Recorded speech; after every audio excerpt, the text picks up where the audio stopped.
জুলাইয়ের নায়ক আবু সাইদ পাখিটি খাঁচা থেকে বের হয়ে যাচ্ছে। রিবার্থ ৩৬ জুলাই, অন্যতম আরেকজন নায়ক। পানি লাগবে, পানি। সেই কাঙ্ক্ষিত মুহূর্ত এই প্রথমবারের মতো বাংলাদেশে হতে যাচ্ছে ড্রোন শো, এবং সেই ড্রোন শো সাধারণ কোনো ড্রোন শো নয়। এতে দেখানো হবে জুলাইয়ের অন্যতম নায়ক শহীদ আবু সাইদকে, এবং সেই আবু সাইদ আবারও ভাসবে আকাশে এবং বাংলাদেশের জনগণ তাকে প্রাণ ভরে দেখবে। দুই হাত প্রসারিত করা সেই আবু সাইদকে দেখার জন্য এই মুহূর্তে মানিক মিয়া এভিনিউতে লক্ষাধিক মানুষের উপস্থিতি, এবং সেখান থেকেই আপনাদেরকে সংযুক্ত করেছি কালের কণ্ঠের সঙ্গে রয়েছে আমি খন্দকার আসিফুজ্জামান। যতদূর চোখ যায় শুধু মানুষ আর মানুষ, এ যেন মানুষের সমুদ্র, এবং প্রত্যেকটি মানুষের হাতে মোবাইল ফোন তাক করা রয়েছে আকাশের দিকে। আবু সাইদ দুই হাত প্রসারিত করে আকাশে ভাসবে, এবং সেই দৃশ্য ধারণ করার জন্যই লক্ষাধিক মানুষ এই মুহূর্তে অপেক্ষা করছে সেই কাঙ্ক্ষিত ড্রোন শো এর জন্য, যে ড্রোন শো বাংলাদেশের মানুষ বাংলাদেশের মাটিতে এর আগে কখনো দেখেনি। কাউন্টডাউন শুরু হয়ে গেছে, আর কিছুক্ষণের মধ্যেই সেই কাঙ্ক্ষিত ড্রোন শো আকাশে ভাসবে, আকাশে ভাসবে দুই হাত প্রসারিত করা জুলাইয়ের নায়ক শহীদ আবু সাইদ।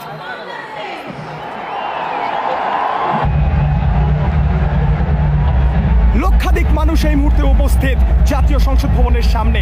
মনে হচ্ছে যেন জোনাকি পোকা, তবে না, জোনাকি পোকা নয়, এগুলো লক্ষাধিক মানুষের হাতে তাক করে রাখা মোবাইল ফোন, যেটা দিয়ে ধারণ করা হবে বাংলাদেশের সেই ঐতিহাসিক ক্ষণটিকে।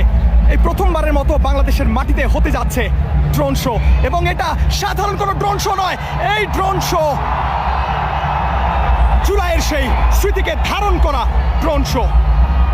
আপনারা দেখতে পাচ্ছেন কালের কণ্ঠের ক্যামেরায় জাতীয় সংসদ ভবন, তার উপরে জোনাকি পোকার মতো ভেসে বেড়াচ্ছে সেই কাঙ্ক্ষিত মুহূর্ত। খাঁচা থেকে মুক্ত হচ্ছে পাখি, এবং স্বাধীনভাবে সে খাঁচা থেকে বের হয়ে যাচ্ছে। এই কাঙ্ক্ষিত মুহূর্তের জন্যই অপেক্ষা করছিল বাংলাদেশের মানুষ। কালের কণ্ঠের পর্দায় দেখতে পাচ্ছেন আপনারা, সঙ্গে রয়েছে খন্দকার আসিফুজ্জামান। খাঁচা থেকে পাখিকে মুক্ত করে দেওয়া হচ্ছে, এবং ধীরে ধীরে পাখিটি খাঁচা থেকে বের হয়ে যাচ্ছে। রিবার্থ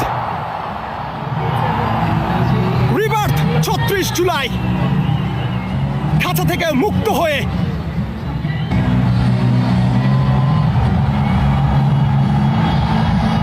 রিবার্থ ৩৬ জুলাই, খাঁচা থেকে মুক্ত হয়েছে পাখি, এবং এই মুহূর্তে আমরা নতুন আরো একটি কিছু সাক্ষী হতে যাচ্ছি।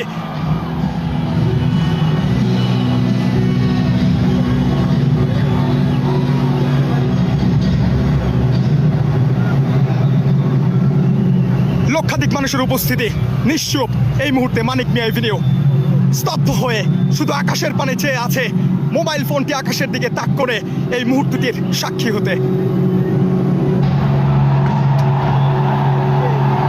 কাঙ্ক্ষিত সেই মুহূর্তটি, আবু সাইদ, জুলাইয়ের নায়ক আবু সাইদ আকাশে ভাসছে দুই হাত প্রসারিত।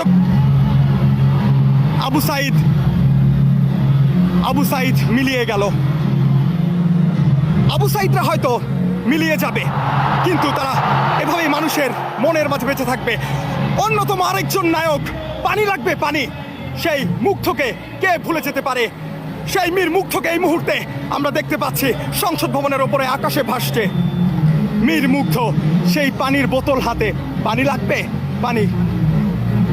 তার সেই দৃশ্যটিও বাংলাদেশের মানুষের বিবেককে নাড়িয়ে দিয়েছিল, যে চিত্রটি দেখে বাংলাদেশের জনগণ রাস্তায় নেমে আসতে বাধ্য হয়েছিল। মীর মুগ্ধ আবু সাইদ তার আকাশে ভাসছে।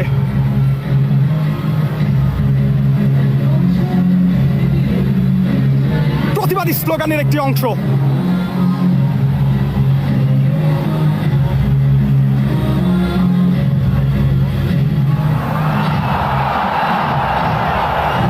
নারী শক্তি, নারীর জাগরণ, এটাকে হয়তোবা বলে।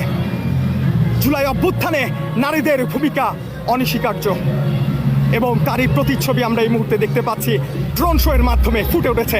একের পর এক চিত্র, মানুষ স্তব্ধ হয়ে মুগ্ধ হয়ে আকাশের পানে তাকিয়ে আছে। জাতীয় সংসদ ভবন ইতিহাসের সাক্ষী হয়ে গেল আরও একটি নতুন বিষয়ের।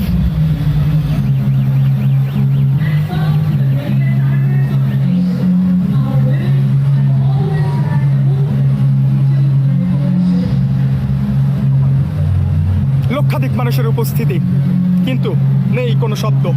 আপনারা দেখছেন, নিচে তাকালে বোঝা যাবে লক্ষাধিক মানুষের উপস্থিতি, কিন্তু নিশ্চুপ হয়ে আকাশের দিকে তাকিয়ে আছে সেই রিক্সা চালক, যিনি রিক্সার উপর উঠে দাঁড়িয়ে ছাত্রদের এই আন্দোলনকে স্যালুট জানিয়েছিলেন। ছাত্রদের পক্ষে একাত্মতা পোষণ করে যে রিক্সা চালকরা ছাত্রদের পাশে ছিলেন, তাদের মধ্যে একজন অন্যতম তিনি। এবং তাকেও বাংলাদেশের মানুষ মনে রেখেছে, যাদের অবদান ছিল ৩৬ জুলাইয়ে। প্রতিটি মানুষের অবদানকে তুলে ধরা হচ্ছে